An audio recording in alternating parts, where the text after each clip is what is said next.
coming from our friends in our beloved community provides even more illumination. Our chalice lighting today reminds us that all our lights join together to brighten the world, to brighten it beyond what we could ever imagine.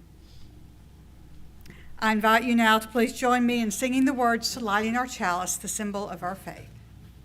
Thank you.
think our live stream is, we got a little echo there, so I appreciate that. I invite you now to please rise and embody our spirit for our call to worship found in your bulletin.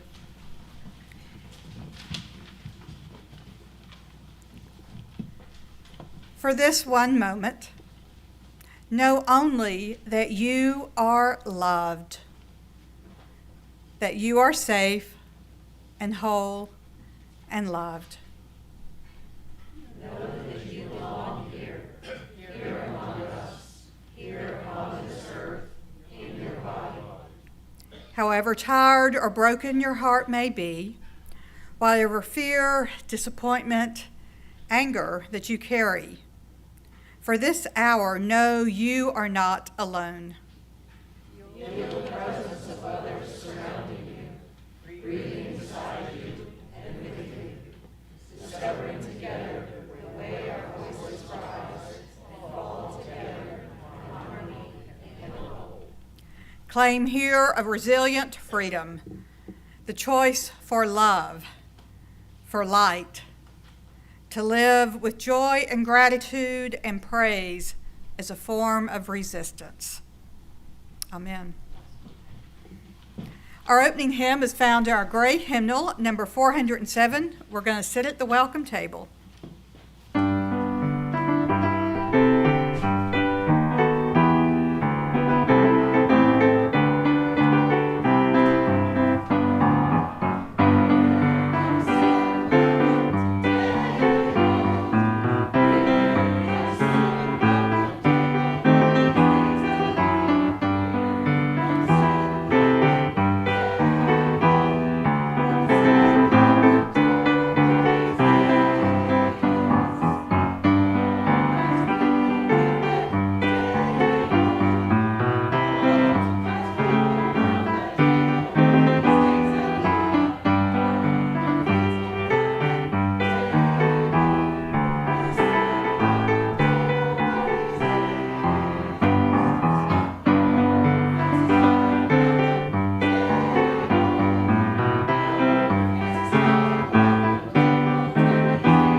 Please be seated.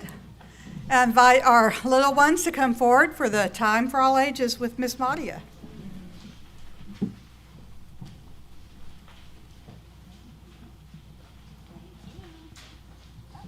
Good morning. Can you hold on to this for me? You're going to hold on to all those people. Chloe, I'm going to have you hold on to all these people too. There's a special job for you today. You're going to help me put together a picture, all right? So I've got a really special story for you today. That's about our church, it's about our community, it's about you two, it's about me, it's about every person in this room.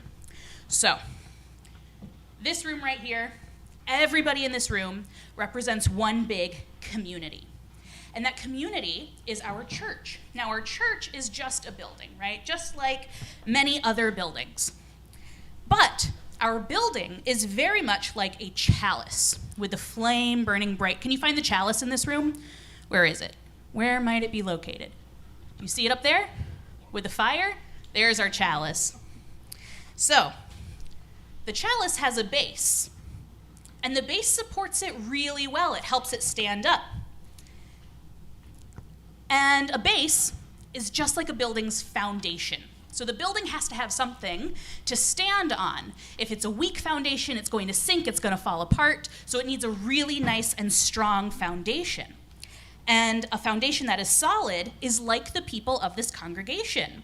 Without the people, the church wouldn't exist. So can you help me by putting some of your people on our base up here? Just a few of them. Very nice, thank you. We're going to put some more people on our foundation.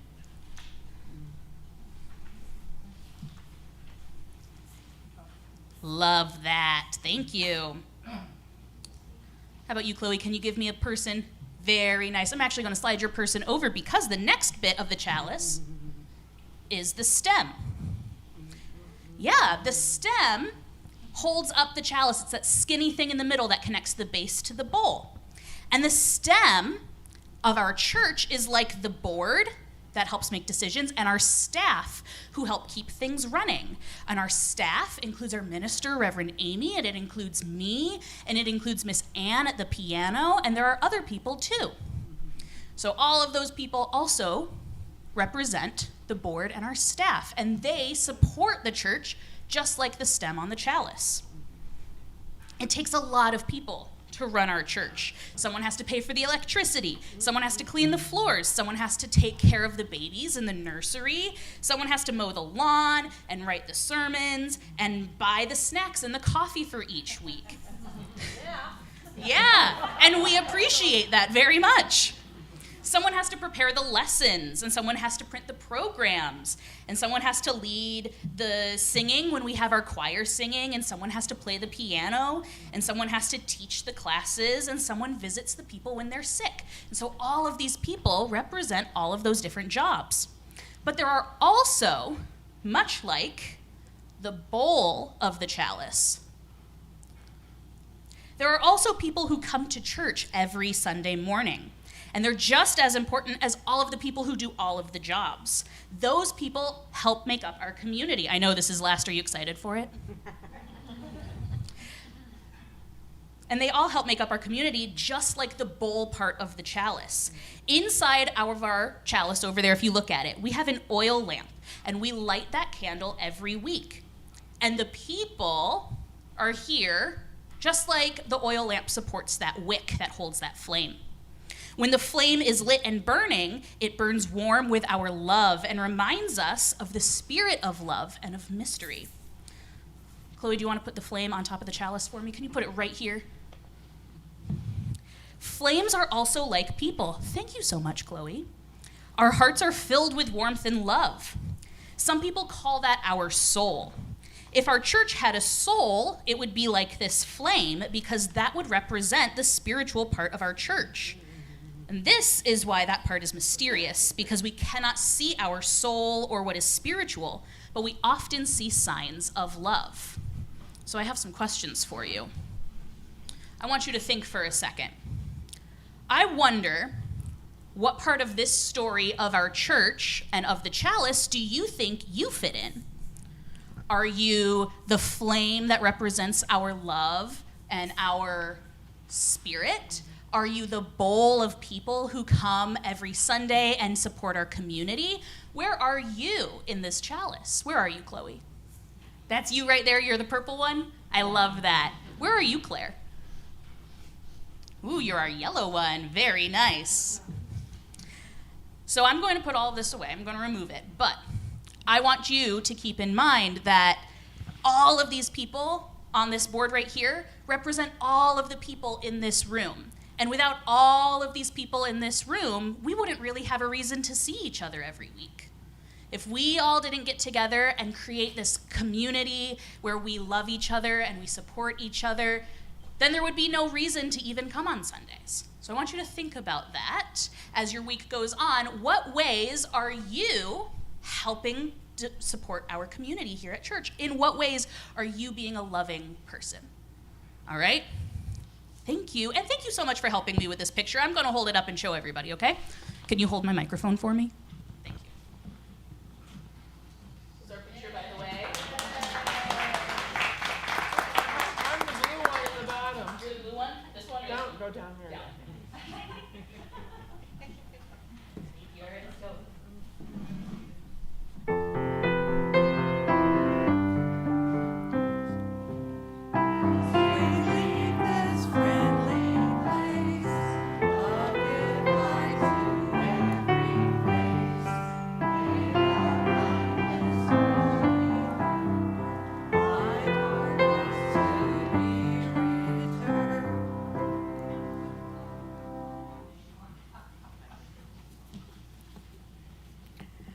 At this time, we will enter into a time for ritual and sacred sharing.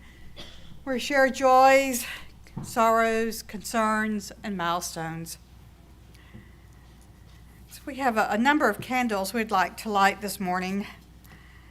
First, we light a candle for Little Feather, with recent health concerns. For Myrna, who is having surgery tomorrow. For Reverend Mary Francis, one of our former ministers who has a beloved aunt who passed in recent days.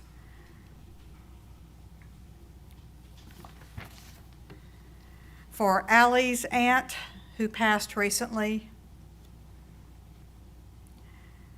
Annie Camp's father, Annie being one of our former members who he passed recently as well.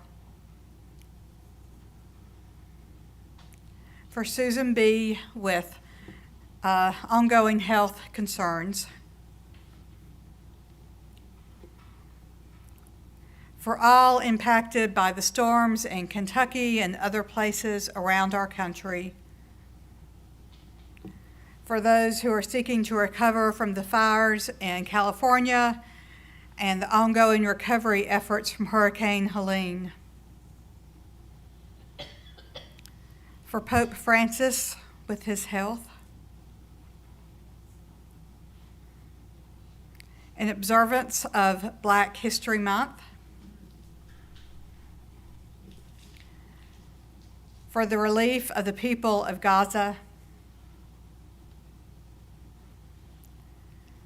For all areas of violence around the world, especially Haiti, the Sudan, the Middle East, the Congo, and the ongoing war in Ukraine.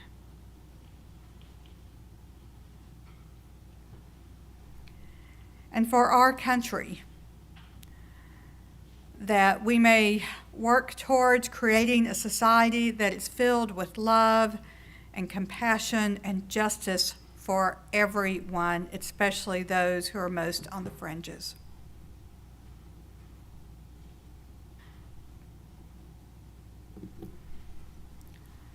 Now, this time you are invited to come forward as you would like to do so.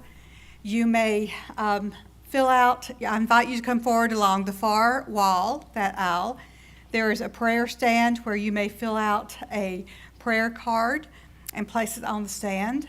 You may light your own candle of joy or concern, or you may place a stone in our shared water together.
At this time, we light a few more candles to honor what we hold in our hearts this morning, and also to honor what is in the hearts of those who are joining us virtually.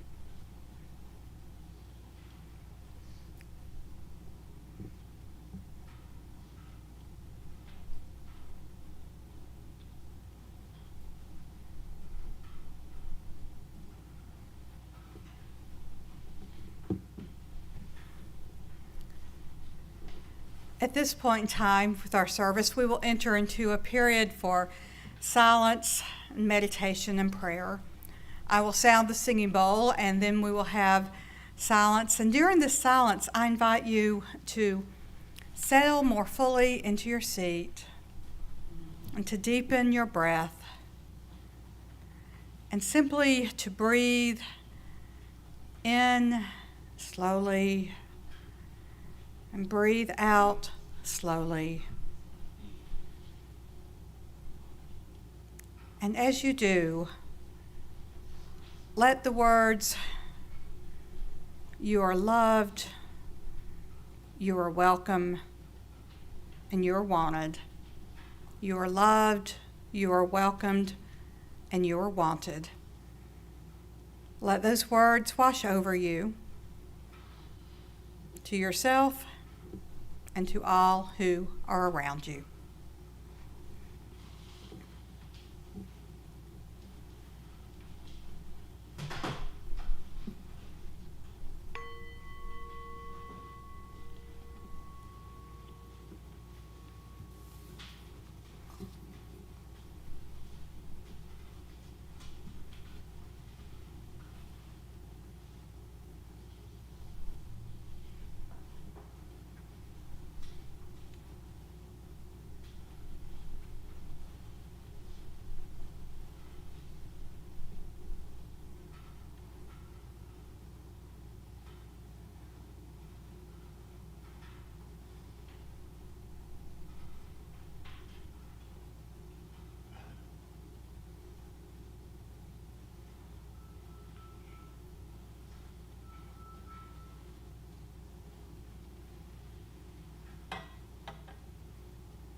Our wisdom reading this morning is entitled Radical Hospitality and Holy Disruption by Christine Valters Paintner. The monastic rule of St. Benedict has these words from the Gospel of Matthew in the New Testament, chapter 25, verse 35. Let all guests who arrive be received like Christ, for he is going to say, I was a stranger, and you welcomed me. This quote from Benedict's rule is a foundational expression of the principle of hospitality at work. I am called to welcome in every stranger who comes to the door as the face of the divine. I love this invitation of the rule. I consider what this means at its foundation, that everything that seems strange, foreign, or uncomfortable is the place where God especially shimmers forth. Instead of being able to say that God appears only in what is familiar, only in the people who make me feel comfortable and safe and look like me, hospitality calls on us to extend ourselves, to risk. Monasticism challenges the very core of this assumption, that what is safe is what is most sacred.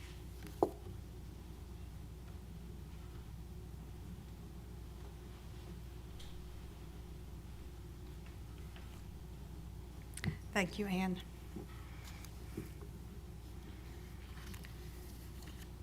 Now, when I was in 7th grade, my family attended a very, kind of small to medium-sized United Methodist church up in the mountains just outside Asheville.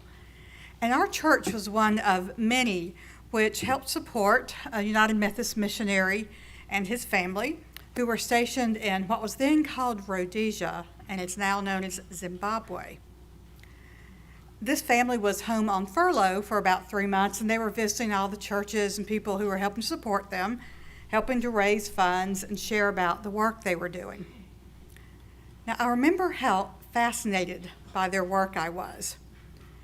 They were predominantly doing educational work, ensuring that especially the women and children of that area had access to education.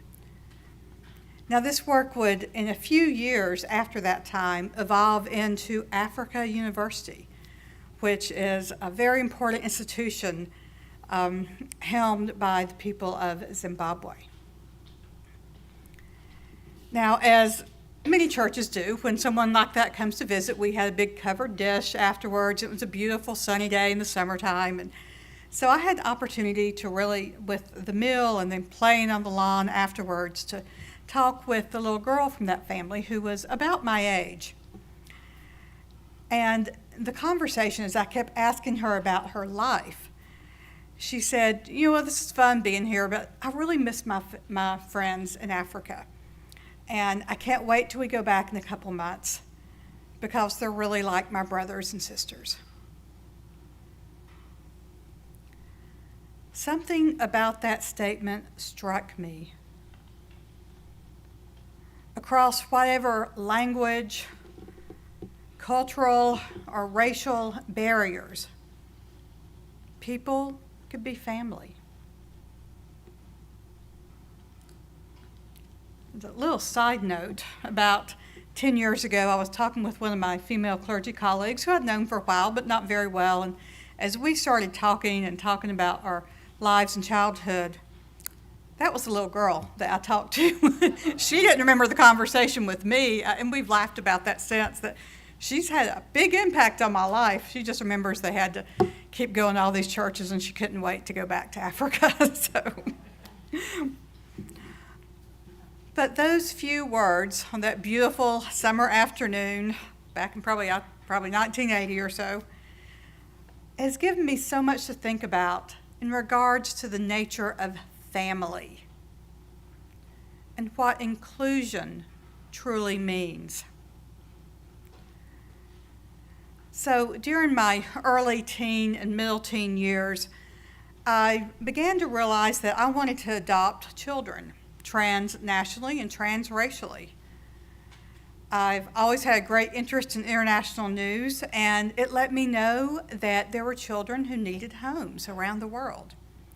And I thought that was how I would like to be a parent one day. Now, fast forward a number of years later, and I had 2 children. One is my birth child, which was a compromise with my former husband. I'm very glad I made that compromise. And my other child, little girl, we adopted from China. And I know there are other people who are members of the adoption community here in this church, and we've had some great conversations about that. Now, when my children were in elementary school, I began a doctorate of ministry, and I decided to focus my dissertation on a spirituality of adoption. My thesis was that every child should be wanted, loved, and included. Even birth parents were called to adopt their birth child, to want, to love, and to include their birth children, just as they would any child that they would adopt, whether that was a legal or spiritual or emotional adoption.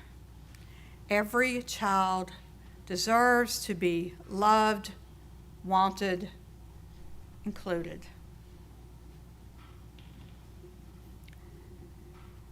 Too many children of this world feel unwanted and are often made to feel that way through intentional interactions. And the damage that is done through that is catastrophic. When an adult, a grown person, is so insecure that they think that only wealth and power, gold, decor, and constant adoration, only those things can fill the gaping hole in their heart, it's obvious they were not truly loved as a child, not truly wanted.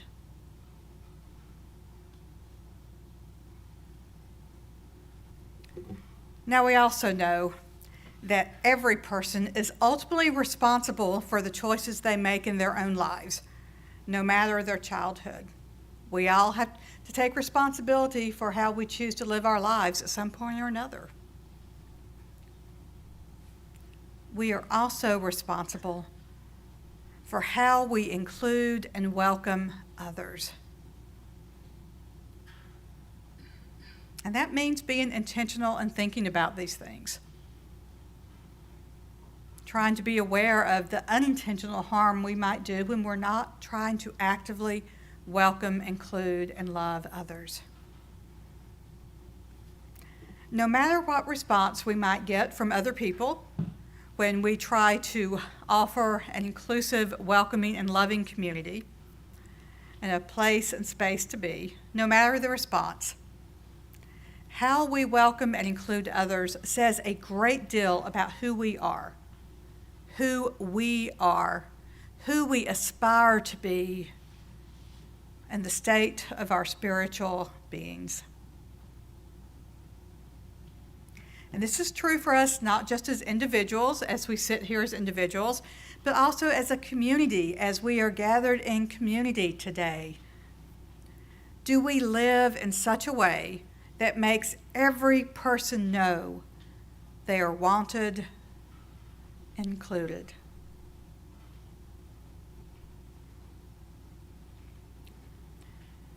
Now, one of the primary foci for my dissertation was the concept of radical hospitality found in the biblical narrative. Radical hospitality. It is pervasive. We don't hear much about that if we listen to the media or what people talk about. They seem to think, oh, this, the Bible says this or that, when sometimes the Bible hasn't mentioned it at all, right? Radical hospitality is one of the most dominant themes in the Jewish scriptures and the New Testament. Hundreds of examples can be found. In fact, radical hospitality was so important for the people of that time that it was the foundation for the society and the foundation for that religious community. The Jewish community and the fledgling Christian community were rooted in radical hospitality.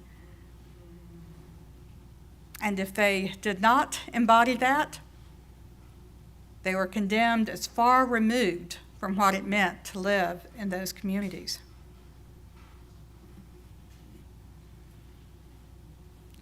Now, the biblical narrative has scores and scores of references to welcoming the immigrant, welcoming the stranger with open arms, providing a safe and welcoming community and home. Religious communities who did not care for the widows and the orphans, the people who were most on the fringes and most at risk in society, those religious people were condemned. The second commandment is to love one's neighbor as oneself. And we talked last week about how important it is to love ourselves. Radical hospitality is not just about being nice and saying we welcome you, or perhaps providing some food or a place to sleep. It's about welcoming someone as family, as part of the home.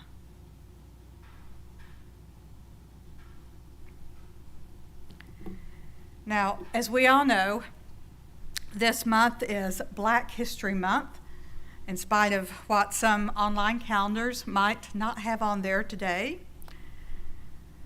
Our country was founded on deep exclusion. Exclusion that was the original sin and enslavement of people based on the color of their skin. Now, our Ethical Explorations group, which meets, it varies between Sunday morning and Monday evening, but it meets via Zoom, and you can find out more in the weekly announcements. They are currently reading through Nicole Hannah-Jones' amazing book, The 1619 Project, A New Origin Story. If you think you don't have as much time to read, Hulu streaming also has it in a more condensed documentary form. And Nicole Hannah-Jones' book tells the history of our country that we too often don't want to acknowledge. The history of enslavement and how this country was built on the work and lives of enslaved people and people of color. But the book also shares the amazing and inspiring and extraordinary excellence and contributions of people of color. So many things that we can celebrate in today's world. Now, part of radical hospitality, part of inclusion, is welcoming a fuller history, fuller knowledge of who we are as a society. Because we all live in this. We can't pick ourselves up and separate ourselves out of it. This is the sea we're swimming in. Now, as the very term DEI, diversity, equity, and inclusion, is under attack in our world, inclusion means knowing our fuller history and welcoming it and sharing it with others. Diversity, equity, inclusion, those are central parts of our UU values and what it means to be a faith community.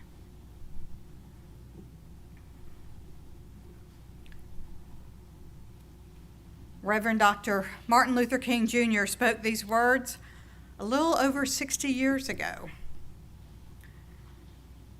We must learn to live together as brothers or perish together as fools.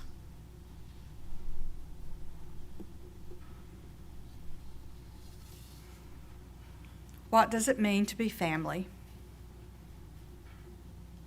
What does it mean to be people of inclusion who offer radical hospitality individually and communally? It means that each and every child is wanted, loved, and included. Now, no one has ever said this was easy, or if they did, they really didn't know what they were talking about or lived a little bit in denial. But I think most of us know anything worthwhile takes some effort, doesn't it? Takes a little bit of blood, sweat, and tears. This is a lifelong journey. This journey of being a people of inclusion and welcome is a lifelong journey. If we think, oh, I've already got that, I'm doing that, then we're missing the mark. Now, our church, one of the reasons I love being here is because I have seen so many signs and just so many ways that this church is a welcoming, inclusive community. The welcome that people have offered to me, have offered to so many people who've come through these doors. The welcome and care we provide, especially for our children. The social action team and so much of the work that is spearheaded out of that. There's so many wonderful ways that this church is embodying our UU values. So today I invite us to recommit and to go forth, sharing radical hospitality with all around us, letting others know that each person is a child who is wanted, loved, and included. Now, this might be through some random acts of kindness. I was going through a Krispy Kreme drive-thru, which I don't do very often, but you know, I've been through major surgery. I figured I needed a donut, and the sign did say "hot now," and you know, it felt like God was calling to me. So, and the person in front of me had paid for my donut before I got some. That's a tiny little thing. It was meant to be. I mean, I had money to do it because you do pay me, and I appreciate that, right? I mean, but yeah, there are random acts of kindness that we can do where no one even knows who we are, what we've done. Or it might be through our much more intentional and active social justice work, the way that we are doing and being present, especially at this critical time in the history of our country. Through ongoing contacts with our elected officials, or volunteering in our schools, in our communities, with our religious education here or our nursery. There are so many countless ways we can continue to embody what it means to make certain that every child feels wanted, loved, and included. So I encourage each one of us, each day, whether it's in the morning or the evening, or maybe you want to do it at lunchtime, whenever it works for you, in the coming weeks and months, I encourage you each day to ask yourself, how am I working today towards helping other people feel wanted, loved, and included? How am I working each day to help others feel wanted, loved, and included?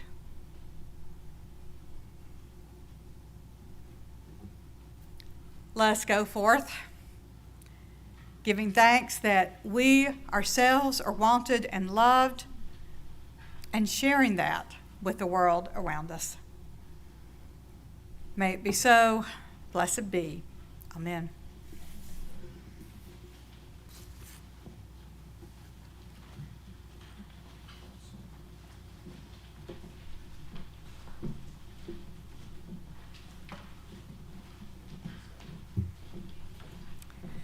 This morning, our choir wants to share a song with you that we and our accompanist and director, Ann, love. It's called Glow by Eric Whitacre. It carries an enchanting message that captures the essence of winter and celebrates the beauty of nature. Through its delicate lyrics and gentle composition, the song creates a sense of wonder and awe, inviting the listener to embrace the peacefulness of this season.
Before I announce the collection, I'd like to invite Becky Schistler to come up and share with us some information about her big project.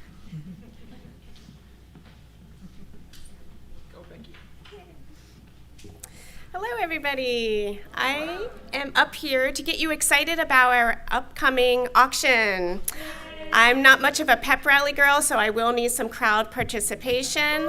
Yes, thank you. When I raise my hands like this, do just like Cosette did and give me a woohoo. Okay, the fundraising committee is bringing back our in-person auction. It will be on April 5th here at the University Gathering. Okay, doors will open at 5:30. We will start with a silent auction. The live auction will be at 7. There will be food and adult beverages. There will be childcare. Yes, so thank you so much. In addition to your woohoos, we also need your creative auction contributions. We have 30 member contributions so far, which is amazing. If you are here and are interested in submitting a form, you can use the QR code on the back of your order of service. We will also have some handwritten forms in the back. They are not there yet because I got here late, and I'm sorry. But we will have those, and then next week I'll actually be in Salisbury with those forms and to share a little bit more information. If you need some inspiration about what you can possibly contribute to the auction, please see Sandy. Sandy, raise your hand.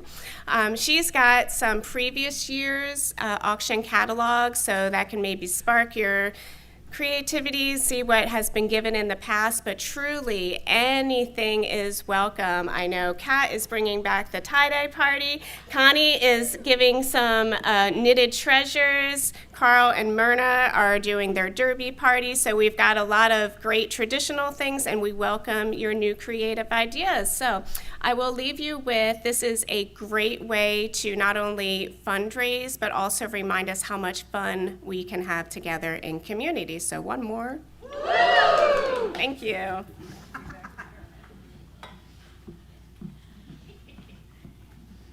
Let there be an offering to sustain and strengthen this place, which is sacred to so many of us, a community of memory and of hope, for we are now the keepers of the dream.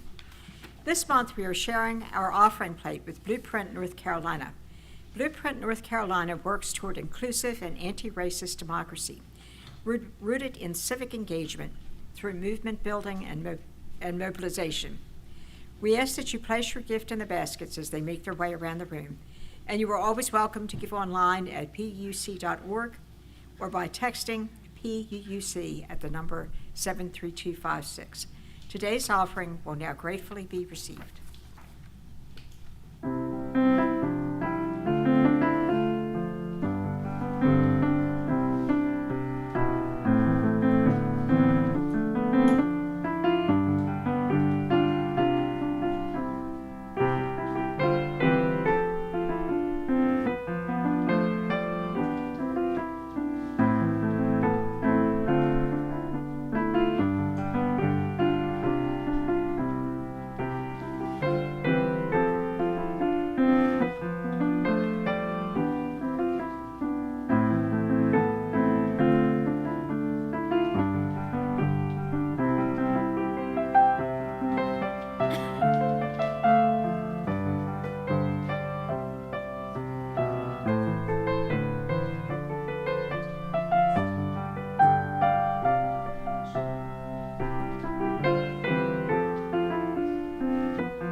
give thanks for your generosity of heart, which continues to go towards the work of being an inclusive and welcoming community.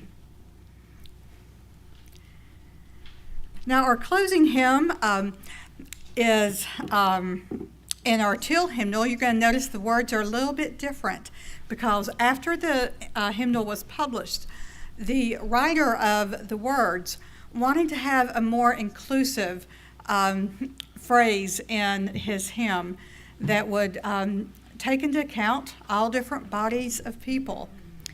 And so for these inclusive words, our closing hymn is number 1014, Answering the Call of Love. I invite you to sing it with me in that way.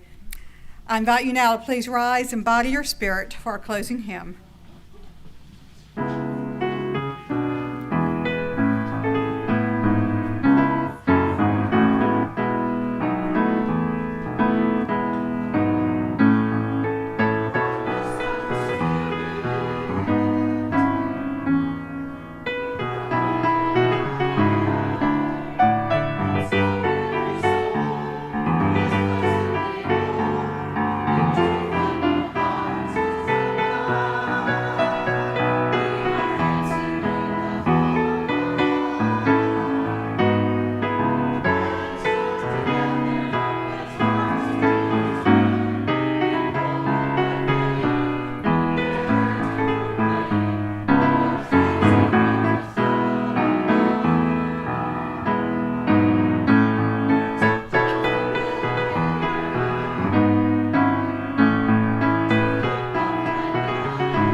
Amen. Before we extinguish our chalice, I offer thanks for all the many volunteers, and we have so many every Sunday morning who help make everything go smoothly. And if you're interested in adding your name to that list of volunteers, you let me or Mindy, I don't think Mindy's here today, know, and we will put you on that list and help you get settled. But thank you to everyone who does that. I also ask if, before you leave today, if you'll place your hymnals on the cart near the piano, that is a big help. So let us do as we do each Sunday, to offer thanks, either in our hearts or with words, for the things for which we are grateful today. For Deb and Ali, they're among the people that Claudia had on her board today, helped in many ways that are very invisible, except to people like treasurers like Lisa and myself. So important. Yeah, Deb and Ali, our office staff, our congregational administrator and office assistant, yes, they are critical to what takes place at this church, and I don't know what we'd do without them. So. Your message of inclusion. Thank you, Lane. A message of inclusion. And I'm grateful that inclusion is a part of our UU values. Mm-hmm. Yes, that inclusion is part of our UU values. I'm grateful for eye-opening books. For eye-opening books, yes. So. The UU Choir for gracing us with their voices today. Yes, for our wonderful choir. Thank you. So, thank you. Bringing back the auction. And Becky and the fundraising committee, yes. I'm grateful for the new University City Library building. Oh, new University City Library building, yeah. I am grateful to live in a city that builds new libraries. And to live in a place that builds new libraries, yes. The library, public library is one of the best things I think we can go appreciate and enjoy. Well, we are thankful for all these things and also know so much more which we hold in our hearts this morning. Let's go forth, knowing that each one of us is welcomed, wanted, and loved. And let's extend that inclusion to all we meet. We now extinguish our chalice, but we carry its light and its warmth and its meaning. We carry these things with us until we meet again. May we go in peace, believe in peace, create peace wherever we may wander. May it be so. Now for our closing hymn, we form a circle. You may hold hands if you would like to for that song, or you may simply place your hands on your heart.